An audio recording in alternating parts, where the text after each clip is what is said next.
Democratic Party.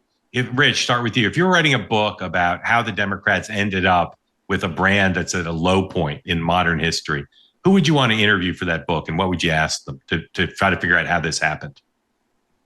Well, I'd talk to the Biden people about how, the theory of the case they had in 2020 that the Democratic Party was not crazy and their traditional Obama Democrats still were the main force, and if you appealed to them, you could win, was correct, right? And even though he seemed dead and was embarrassed in the initial contest, he survives and wins on that basis. And how do they immediately get co-opted by the left and decide to go as far left as plausible, not as far left as some people would wanted them to go, but as politically plausible far left as they could.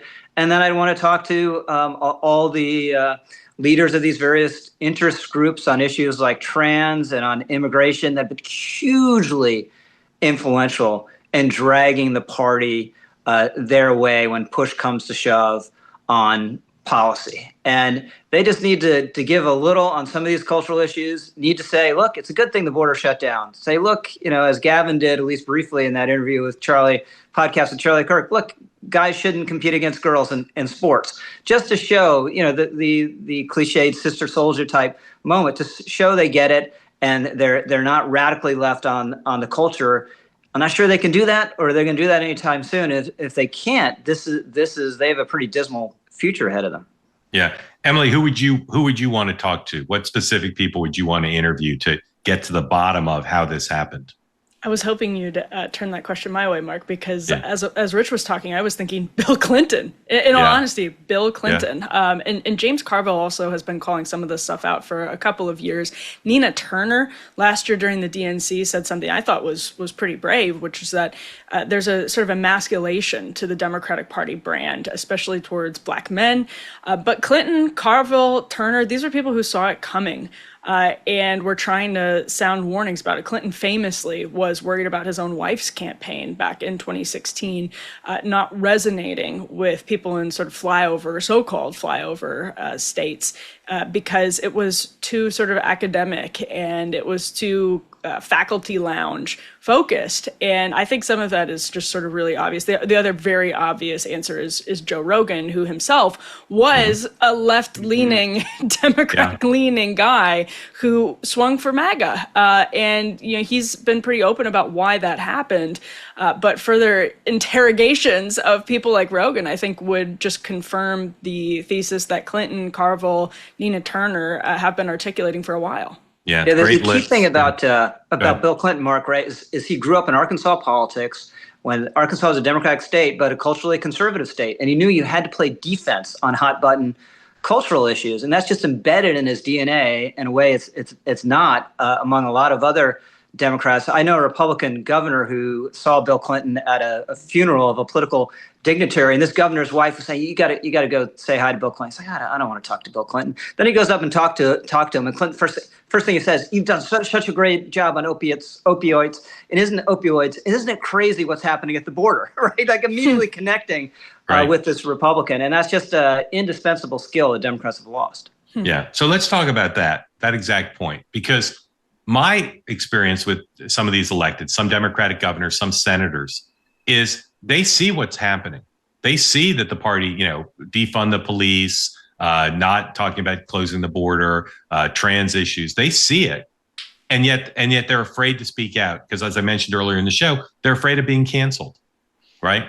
So what's whether you've got a historical analogy or just an understanding of human beings, like what's it going to take for some more Democrats to not be afraid to speak out? Is it going to have to get worse? Are there particular people who might run for president who you think will build their campaign around it? Like, how does that happen, that more Democrats speak out and say, we've got to stop the madness?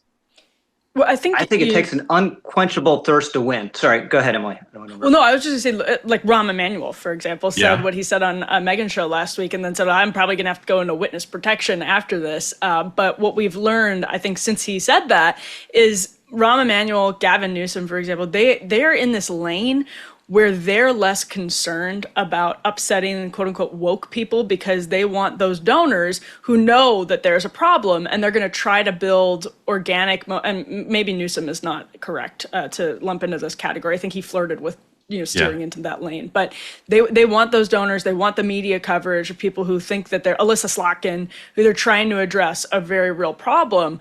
But that's going to be a different lane from the progressive, the Zohran Mamdani, who has just tried not to talk about the culture war issues, even though he has a record of being very, very quote unquote woke on the culture issues. So I think we're going to see a split as 2028 gets closer of people who are really adamantly anti quote unquote woke and people who are just trying not to talk about it. But no one who's going hard at it? No. Rich, I tell young people that Bill Clinton, when he ran for president in 1992, supported the death penalty, which was against the Democratic Party orthodoxy, supported right to work laws, supported welfare reform, supported free trade, all of which were antithetical to the Democratic Party's positions. And in today's Democratic Party, we have gotten him canceled. But he wasn't. And there's a school of Democrats, including a lot who work for President Clinton, who say that's the model. You got to find positions that are popular and put your stake in the ground and just sister soldier your way to the nomination, which, as you said, will be predicated on believing that the electorate's hungry to win. Yeah. Is the Democratic Party's cancellation mode so strong now that that's people are silly to look at that model, or is that still the right model? I think still a version of it is right. Now, one thing about presidential politics, Mark, right, is everyone who succeeds figures out a new way of doing it. No one succeeds doing it some other person's way. It's true of Clinton at the time, George W. Bush as well, certainly Obama, certainly Trump. So it'll be a person who's fresh and has a new and different theory. But part of it will be, as I said, an unquenchable thirst to win, which is a key part of Clinton, right? The ambition. He wanted to get there, and then a realization that some distance from the left and getting attacked from the left is a good thing, which is we just haven't seen a lot of that. And I think it's people on the left are afraid of being called haters, even by people that they consider crazy. They're not used to it the way people on the right are. It's very uncomfortable for them. If they suddenly become the man. I think this is part of the reason that institutions of elite culture have been taken over by their young, woke employees in many instances. They just, decent, honest liberals just don't like being called racist or being called part of the power structure. So you need someone who just has a strong hide in that way, doesn't have that reflex, and really, really wants to win. Emily, you mentioned Nina Turner in this question of men.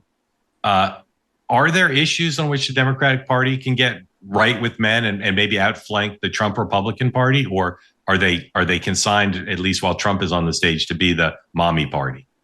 I also think so much of this, it's like less about policy and it's more the way they talk about culture and the way that they talk about, how often have we heard the glossy mags refer to quote unquote toxic masculinity over the last decade? Yeah. That gets, I think, rightfully assigned to or ascribed to Democrats. And when you see just the way that leading with identity, and Kamala Harris was sort of careful about this, but the people around her weren't, and the media wasn't, and didn't do her any favors. She wasn't talking about how she would be the first Black woman president ad nauseum, but I think that stuff people around her were talking about, and I do think that stuff, it makes people feel like they're getting morally blackmailed for not supporting the first Black female president, and so I don't even think it's necessarily a policy, although I would argue, tariffs and reindustrialization and some of that would be important. But it's just the way that they speak in this faculty lounge language is